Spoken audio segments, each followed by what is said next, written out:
This is the Field of 68. I'm Vince Wolfram. I'm Jojo Cavanagh in Auburn, Alabama. And this is Straight Out the Jungle.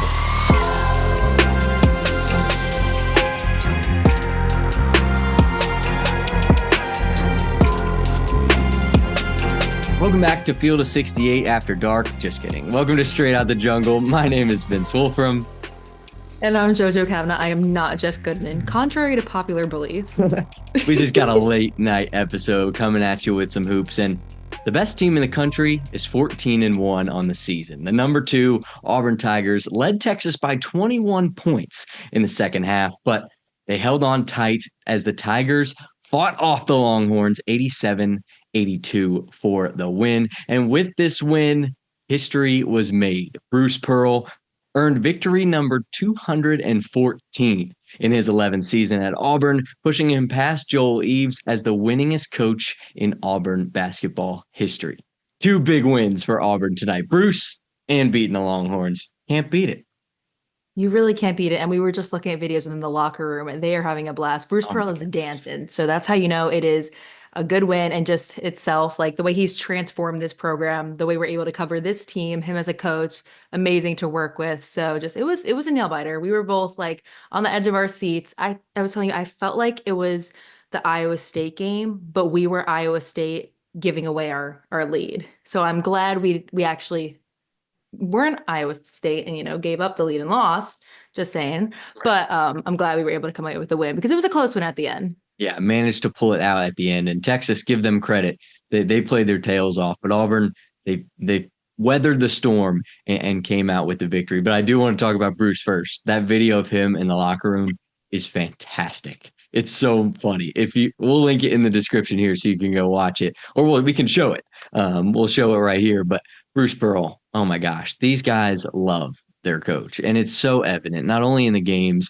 Today, there was a moment where Bruce was talking to Dylan Cardwell while he was sitting on the bench. And you could see Dylan was so attentive and listening to every word Bruce had to say, and then gave him knucks at the end, and they both went and did their own thing. That kind of relationship between coach and player is cool to see. And it was more than evident in the locker room when Bruce he gets the game ball from President Roberts and then starts breaking it down. So you can't beat it. The fun, the energy is at its peak, which we love to see. A great win on the road. Yeah, you really can't beat that. But we talk about how, the biggest thing that everyone says with this team is, Janai has said it, Ira said it, Bruce has said it, that this team genuinely loves each other. But not even that, this team loves each other, but the coaches and the players, the relationships that they have, like this is why Auburn could make it far. Not only the team chemistry, but the chemistry with the coaches. Like we've seen it when we talk to Ira. We obviously see it in the locker room with Chad Baker-Mazara pouring that little water and the smile. It's awesome to be able to see that from his coach and his players. And, it was a hard fought win, but we got that win. So yeah, and it came with some fire. The Auburn had a big lead, let the lead go, and by the end, we were shaking in our boots, but we did, as the Auburn Tiger faithful always tries to do, pull out the win. And the offense, it was deep tonight. 5 players in double figures, 8 players scored and or took 3 or more shots. So the offensive production absolutely there tonight. We're going to break down the top 5 scorers and the impact they made on the game today. I think we have to start with Chad Baker-Mazara because his first half was fine. Chad Baker-Mazara was doing Chad Baker-Mazara things in the first half. Second half, 16 points. He had 16 points total in the game. Chad Baker-Mazara made his impact in the second half. I like to say CBM lights the gym, and he came in and he did that in Austin tonight.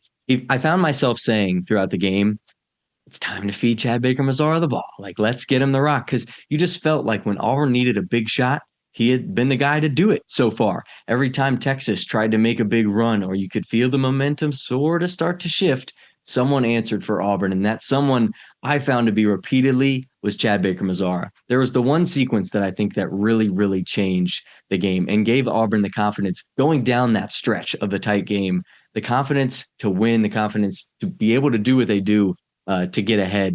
And it was Chad. He drove the lane and hit that sort of fading floater moving left. Auburn came back on defense. They got a stop. Chad got the defensive rebound, came down, and he missed a shot. Dylan gets the offensive rebound, kicks Miles Kelly, head fake, wide open 3, nylon. That drive, that sequence of offense to defense, back to offense, where nothing wavered in a time where those couple minutes before, Auburn was on a scoring drought. Texas really had the offense going. A guy we'll talk about had a fantastic game, was going off. Auburn weathered the storm, came back in, got 2 baskets that really changed the momentum, and I think gave him the confidence in the end to go and get the victory. You talked about he showed up when Auburn needed him in this game, and that's right, because he had 0 points in the first half, and Auburn had a 12-point lead going into halftime. Auburn was losing its lead. I think, what was it? They cut it down to 3, and Chad Baker-Mazara had 16 points. Auburn was outscored 55-48 in the second half. 16 of those 48 points were Chad Baker-Mazara. So if Chad Baker-Mazara, we did not have him in this game, this is very likely that Texas would have upset Auburn. He gave us that spark. He had the first points in the second half. He was just there when Auburn needed it. And yes, the dreaded thing happened. It was so sad. He, at 51 free throws, the streak ended for Chad Baker-Mazara. He made Auburn history. His face absolutely broke my heart. I think every Auburn fan was like so sad for him. But I wanted to talk about the leadership that Johni Broome showed in that right away. The first player, you can just tell Chad Baker-Mazara was in shock. He was upset. He got hurt in the previous play with his shoulder, so he just wasn't 100% right in that moment. And Johni Broome is the first one immediately to go up to him. So he talked about he's never really been a leader. It's the first time he's had to be a leader. And right there was, to me, watching this game, the prime moment where where it was showed. But overall, just Chad Baker-Mazara to have 16 of the 48 points when Auburn was outscored the second half. And I'll talk about it later, just in the second half, how Texas was able to come back not only with points, but every other stat in this game. So just shout out to Chad Baker-Mazara for being that spark that Auburn needed this second half. 51 straight free throws is incredible, by the way. Insane. Like he just tweeted, Auburn family, just so you know, he's ready to start some new beginnings. He said, "We starting a new streak. Thank you, Auburn family." So he could feel the love despite missing the free throw. Who really cares? The guy's still shooting 95% from the line. All right. So no pity party here. He's still one of the best free throw shooters in all of the country. Tough to see it happen like that one. Obviously, he's having a great game. Want to keep the streak going, but he is ready for new beginnings. And a guy that's been doing it all along, nothing new to this guy. Number 4 in the paint. He had a great day for the Tigers. Yeah, I talked about his leadership, but then not only that, this guy can score 20 points, 12 rebounds, 5 assists, 3 blocks, 2 steals. So every stat Johni Broome fills, and basically every single game. Like, I just love just being able to just read it off like that. Like, honestly, this guy is insane. In the first half, I feel like you don't really feel his presence, but in the second half, he was there. You needed him the most. And there was a stat that they said on the broadcast, which was just absolutely insane, that I have to bring up. But any chance to bring up Shaquille O'Neal, we're going to bring it up. And just, we compared Johni to Charles Barkley. Now we're going to compare him to Shaquille O'Neal. So next he's going to be compared to Ernie Johnson. Anyway, he is the first SEC player on pace to average 15 points per game, 10 rebounds, and 2 blocks since Shaq did it in 1991 for LSU. So just talk about the impact that he has. Every single broadcast are either comparing him to Charles Barkley, Shaquille O'Neal, all of these bigs that are insane rebounders. They're so aggressive when they play. They're iconic in SEC basketball history and NBA basketball history. So the impact that he has is just, he's an All-American. And there were a couple of times where the entire first half, Texas and Rodney Terry, they kind of went one defender, one-on-one with Johni Broome. But then in the second half, you saw he had like 50,000 people on it when he had the ball. I think he had 2 shot clock violations because of that. And, shout out to Rodney Terry for making that switch. But also in the same point, he ended up with 20 points. So that didn't really phase Johni Broome. He always says if there's more people guarding him, he'll find his teammates that are open. So just another 20-point game from Johni Broome. Not a shock, but just incredible from him. In the first half, when you saw one-on-one play, my head just went straight to, like you knew he was going to score. When they started throwing other guys at him, that's when Johni, you can see the player in him start to come out, finds his teammates, finds guys cutting backdoor, which is what Auburn loves to do. Find those backdoor cuts, get the ball, score the basket. Saw that from Johni all night long. A play that I really, really liked from Johni. This may be a little controversial. It was the play before he got the technical foul from talking to the ref. That play is Johni Broome encapsulated. You have a defender literally with the palm of his hand draped on your face. You look at the official like, dude, he's got his hand on my face. Step back, fade away from the right side as a lefty, nothing but net, and walks away talking to Oglesby, the referee. Chirp, chirp, chirp, technical. And then he's like, oh, okay, all right. Still, edge, clutch. two things Janai Broom is pretty good at, all in one play. Yeah, he always is talking that talk. It caught up with him getting a technical, and it was a crucial point in the game. So it was a little bit like, ugh. Yeah. But in the end, it was just Janai Broom is Janai Broom. And the guy's, his hand was at his face. I will give him that. So, but I just thought it was crazy that he even made it. Like, right, he's a lefty shooting a fadeaway jumper in the face of a 6'10" dude on the right side of the court, and nothing but net too. Like, it was no big deal. Yeah, but another player there was nothing but net, and I can't believe he makes the shot that he makes is Miles Kelly. He makes them from Texas A&M, from Austin, Texas. Like, what? Literally everywhere. Count on Miles Kelly knocking it down. In my opinion, Miles Kelly, skilled game changer, seasoned playmaker, and a proven performer. He was all three of those things tonight against Texas. He had 18 points, 4 for 6 from 3, really got back to his shooting ways tonight, I thought. Seemed like he was back in the groove.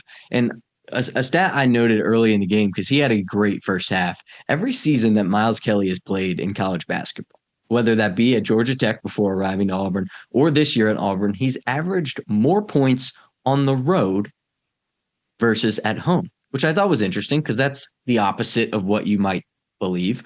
But he knows how to handle the hostile environments. We've seen it this year. Duke, opening couple of plays at Duke, they were all Miles Kelly. This game, he had a fantastic first half. He was Auburn in the first half, a fantastic start. He had 13 points in the first half, didn't miss a 3, only missed 2 shots. You felt like it was going to be the Miles Kelly takeover game, which it was in the first half. We talked about Chad Baker-Mazara not scoring in the first half. That's the guy who picked up what Chad Baker-Mazara left in the first half. And I was happy to see it. And it could be a different guard every single night for Bruce Pearl. Tonight, it was Miles Kelly. Yeah, the announcers were saying if Miles Kelly is shooting from the logo, I quote, it smells trouble for all of the SEC. And that is in fact true. He was 3 for 3 in the first half. He ended up making 4 threes. He had 18 points. But not only that, I think it was his first points. It was this tough shot. The shot clock was winding down, and he just had this tough jumper. Yeah. So not only that, he is just a versatile shooter, whether it's from beyond the arc, whether it's in the paint, whether it's a jumper, a layup. Miles Kelly is there. And I think that's cool to see, because after that first game against Vermont, everyone thought this is the best 3-point shooter on the team. And it is. And tonight he proved that, but there are other ways where he is able to get the ball in the basket. So yeah, we have multiple threes from Miles Kelly, and especially when they're just from way downtown, awesome to watch. A half-court logo fears Miles Kelly. Realistic, it's a bad day to be a mid-court logo when Miles Kelly takes the floor.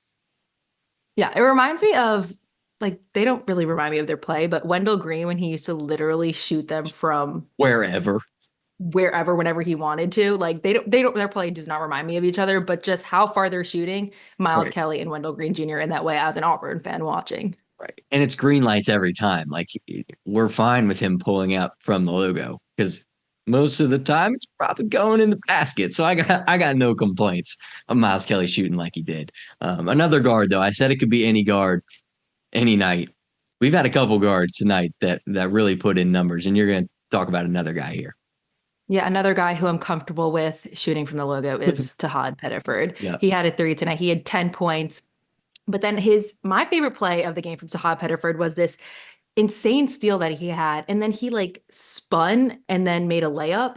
I just remember watching that, and I think the announcers were like, that was an insane play right there. And again, he's a freshman. But I think the biggest part was he's a freshman, and in the end, he made 2 free throws that were so crucial. Both him and Denver Jones made free throws at the end of the game that if they didn't make it, Auburn could have lost this game. Those are crucial at the end. I talked about Kentucky, Florida last week. It wasn't as close of a game as this, but it was free throws back and forth. Like, we're in SEC play, we were going to get to a point, and we definitely are still going to have future games where it could be foul back and forth. So this game was that, and Tahad Pettiford and Denver Jones both went 2 for 2 from the free throw line. So just Tahad Pettiford again scoring in double figures, being able to show up at the end of the game as a freshman when it was kind of like his first game to be able to do that. So he was the 4th player in double figures for Auburn. Yeah, and for me, I was watching for that comeback game, like we were talking about last episode from Missouri.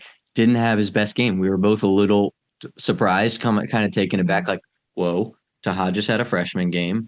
How's he going to respond? And he responded, I thought, in a great way. Well, although he did battle some foul trouble in this game, which you expect road game, tough environment. He's a jumpy player. He's going to try to get after some guys. A couple fouls maybe that he would like to have back. But regardless, in the time he had in the game, he made an impact. And like I said, like when he gets in the game, he makes other players better. Not only does his spark really, really shine, but he gets other players going too, whether that be on offense or defense. Like he even talked to us about, he was really developing his defense. We saw a little bit from his buddy, Chakai Howard, in this game, came in with some intensity on defense. And you could really tell those two were trying to up their level of intensity on the floor. Yeah, this was also, I forgot to bring this up. At the end of the game, Bruce Pearl kept subbing in, or Ira Bowman, kept subbing in Dylan Cardwell and Tahad Pettiford for each other. And this was because Tahad Pettiford, when we were bringing the ball inbounds, Texas couldn't, it was crucial for Texas to foul Tahad, and they literally couldn't. Crucial seconds were going down on the clock. There were now 6 seconds left for Texas. They stopped the clock for Tahad to shoot those 2 free throws. Then there were only 6 seconds left on the clock. They weren't able to foul Tahad because it was so hard to do. So another moment of him for stepping up late in the game was that. I wouldn't be able to catch the guy. He's like the road runner. I feel like you get the ball to him and then there he goes and he's off to the basket, probably to throw a lob or shoot a 3. So, I mean, it's hard to stop.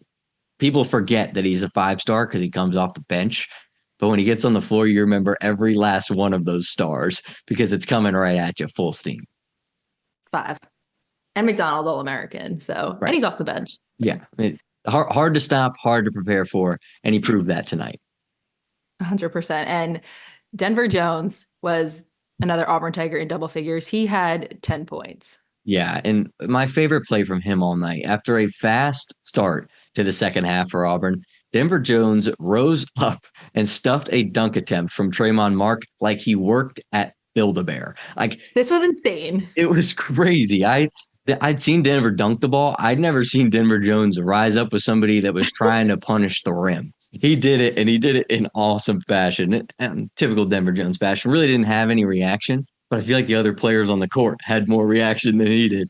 It was just cool to see the athlete in Denver Jones come out. But a great game overall. He's the consistent point for this Auburn team. 5 points in the first half, 5 in the second half. Points aside, though, I think he impacts the game in so many ways. I think he helped Auburn win the assist battle tonight, 15-6. That was something that we struggled with a little bit against Missouri, getting people involved. I think he really helped facilitate the offense. Didn't turn the ball over for the entire game outside of the last 30 seconds. He had an inbounds pass when Auburn really needed to get it past half court and to get in the position to get fouled and make some free throws. They're not going to foul you, Denver Jones. You're a 92% free throw shooter. That's a point where instead of sort of picking up your dribble, looking around and lobbing it to Janai Broome, just get it, pass it to somebody, get the ball right back. But instead he turned the ball over, gave Texas a possession and a chance to score, which I'm sure it's a rare thing for Denver Jones. We know that. He's not doing that every game. But he'll certainly learn from this one. Most importantly, I think from Deuce this game, he guarded the other team's best player. Trey Johnson, the freshman star at Texas. Watched him against Connecticut, went crazy. This guy's the real deal.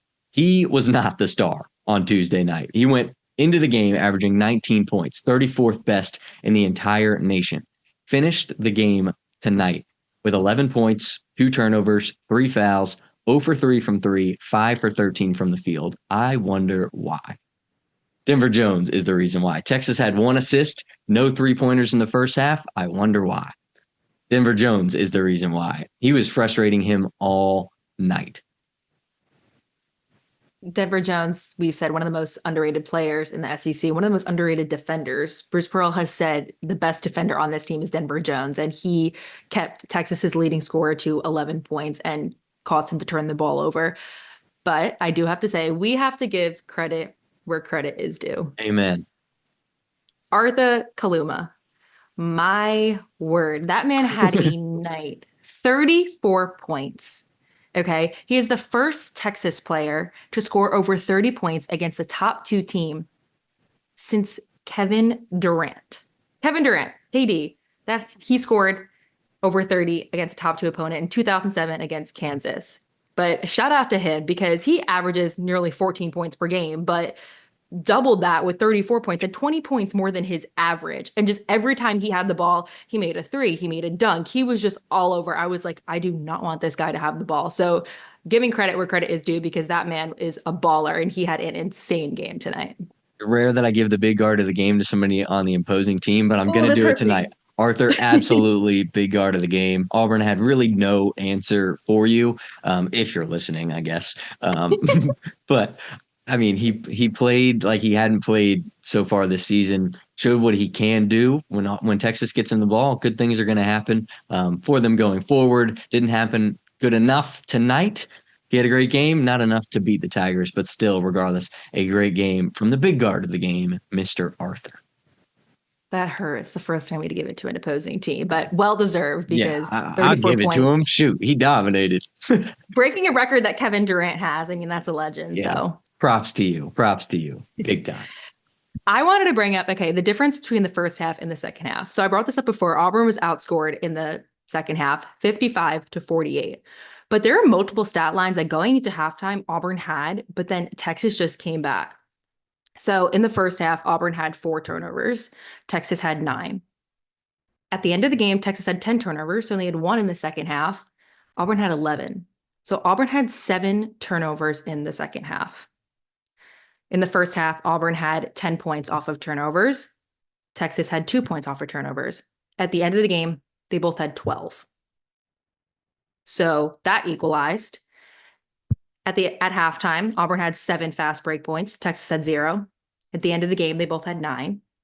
So that means in the second half, Texas had 9 fast break points and Auburn only had 2. At the end of the halftime, Auburn had 5 steals. Texas had 2. They both ended with 6. At the end of halftime, Auburn had 14 points in the paint. Texas had 12. They both ended with 28. So there are multiple stat lines where Auburn was winning at halftime and Texas just came back and either beat them or equalized. There are also points where Auburn came back. So at halftime, Texas had 2 blocks. Auburn had 4. Texas then had 5, and then Auburn had 10. So Auburn had a great blocking game, and then Auburn won the assist battle, blocks, and then Auburn was out-rebounded at halftime, and then ended up winning the rebounding battle. So winning assists, blocks, and rebounding, that is a big thing in itself. But to have Texas come back from total deficits at halftime to then equalize some of those big points, 7 fast break points, and then Texas having 9 fast break points in the second half, that was a lot of numbers. I just jumbled out, but I think that is something to watch out for, that Auburn did not have the best second half, and then at halftime leading all of those. So that's just something to watch out for. Jojo Stavenall, baby. You got the stats. Oh my God. Let's go. No, it's interesting that the first half to second half comparison, because we talked about it in the Missouri game. It was a rare sighting to see Auburn get outplayed in the second half. And I'm sure going into film before their next game and the rest of conference play that second half is going to be something they talk about. In non-conference play, we had no trouble opening the second half. And frankly, we didn't against Texas either. We came out pretty strong. That Chad Baker-Mazara first 4 or 5 minutes of the second half, it was all Auburn, no problem. And then they started to let up a little bit. And I don't know, there's not many pinpointed things where I can say, oh, they really, really, really need to fix this. It's more a level, I think, of intensity, of consistency from the start of the game to the finish. Got to learn how to close out games. Granted, they have. Down the stretch, they've closed out games. They've made the free throws that they need to. They've been up on the scoreboard at the end of the game.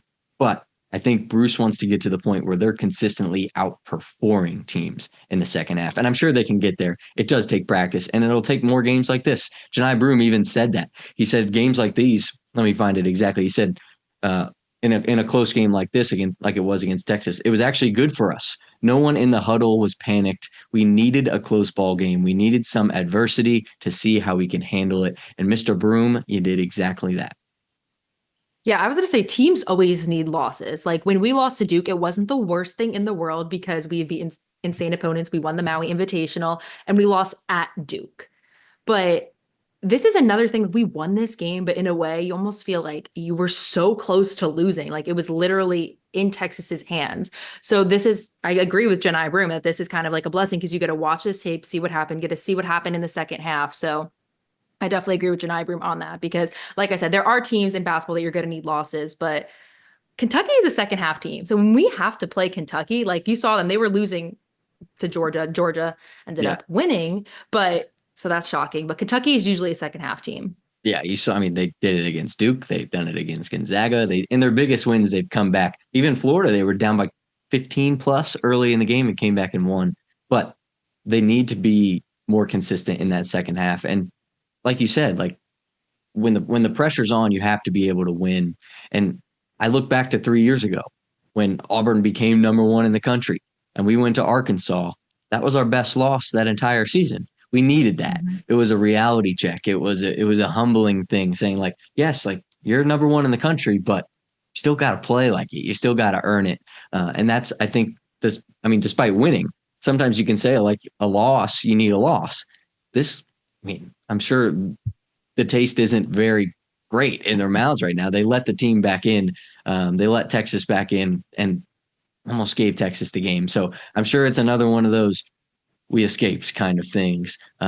Something to note, and I think it is a little bit of a wake-up call. But I will say the Auburn Tigers are in prime position to reach the number one spot in the nation after top-ranked Tennessee was routed by Florida 73-43 on Tuesday night. Did not expect Florida to roll the Volunteers by 30. That was not on my bingo card for this night. No, not at all. Tennessee is usually one of the best three-point shooting teams in the country. And for them to at halftime, was it 0 for 14? They didn't even make one? What?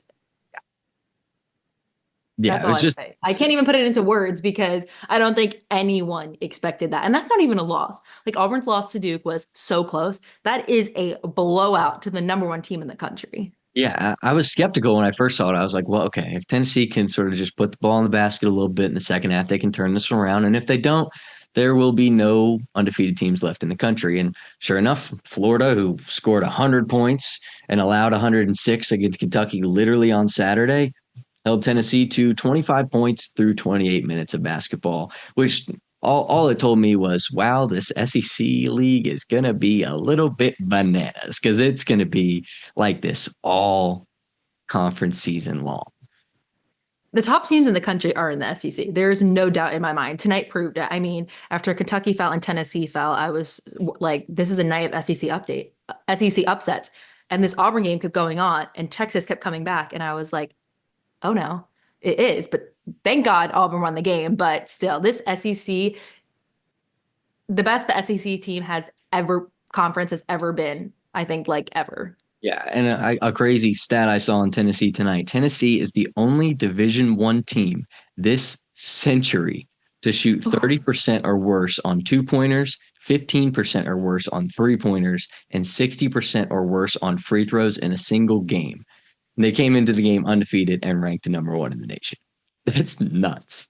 And that's what the best player on Florida's team, Walter Clayton Jr., would he have 5 points? Yeah. Like nothing. I was very nothing. It's one of those where you're like, okay, that had to have been a fluke, right? Like they're really good, right? But they just got rolled by 30. It was just eye catching. I didn't know how to describe it. And I feel so bad for Texas because they played Tennessee like right away. And Tennessee, after a loss like that, Tennessee is going to bounce back and have an insane game. Yeah, you're going to get angry, Rick Barnes. That is not going to be pretty. But what is pretty is Auburn's record as it improves up to 7 quad one wins on the season. It's 2 more than both Oregon and Marquette, who both have 5. And coming up for the Tigers is a trip to Columbia, South Carolina on Saturday, January 11th to take on the Gamecocks of South Carolina. Head coach Lamont Paris, who was the 2024 SEC Coach of the Year last season, and his Gamecocks, they're 10-4 on the year, started conference play 0-1 after, they got dog walked by number 17, Mississippi State, 85-50. We thought Florida was bad. Goodness gracious. 85-50. They also have losses to North Florida in their opening game, and then losses to ranked Indiana and Xavier and Mississippi State. So tough start for the Gamecocks in SEC play, but they're looking for revenge, looking for a comeback against the Tigers on Saturday. Yeah, having a record-breaking season last season with the SEC Coach of the Year, their record was 26-8 to open non-conference play with the loss against North Florida, which I think is one of the worst losses in college basketball ever. I still remember seeing that because I remember being like, South Carolina, what? So they play Alabama their next game. I think this is Tuesday night. We're filming this, so they play them Wednesday. I think we're releasing this Wednesday. So sorry for the confusion, Today. but I don't know what word to say. They play Alabama next. So back to back, they're playing Alabama, then Auburn. So they have 2 very hard games. But after their first SEC game lost by 35 points, I think Lamont Paris is going to have this team coached and ready. They have Colin Murray-Boyles, who averages nearly 16 points per game. And then Nick Pringle, I feel like he is one to watch out for. He is a transfer from Bama, so he is playing against Bama next. But had 16 points last year in the Final Four against Clemson. So he was at SEC Media Day, so he's someone to watch out for. But both of those guys, I think, are going to have pretty good games. Yeah, it should be interesting to see, again, how Auburn fares on the road. Another road test for the Tigers in this SEC where no road game is a given. Should be interesting. Well, so Auburn is going to take this win to South Carolina, hopefully to get another one later this week. But regardless, Austin, Texas, Auburn walks out with a win, 87-82, in what started as not a close one, ended up being a close one. A good win and a statement history-making win for Bruce Pearl as the winningest coach in Auburn history. It was a close one. My heart was pounding, but Auburn is officially 14-1 on the season. They are 2-0 in SEC play, so ready for South Carolina on Saturday. We will both finally be back in Auburn, so we're ready to get you guys more content with the players and coaches, some more interviews coming your way because winter break is done. School is back in session. Yeah, school is back in session. Auburn's going to hopefully keep school and teams in the SEC. How about that? I loved that. That was good. Come on, let's go. Get my groove on. This English minor's working out for me. How about that? Journalism majors. A lot of journalism going on here. JoJo, you got anything else? Nope. We will link everything in the description as usual. So be sure to like, comment, and subscribe. And a big congratulations to Bruce Pearl for making history. Big time Bruce, number 214. That's a lot. Hopefully we reach that number of episodes in our time here with Straight Out the Jungle. You're crushing it. Keep the ball rolling. We can't wait to watch it. We can't wait to cover it. We can't wait to talk to you guys next time from South Carolina. It's going to be a good one. For this episode of Straight Out the Jungle from Louisville, Kentucky, my name is Vince Wolfram. For the last time from New York, I'm JoJo Cavanagh. War Eagle. War Eagle.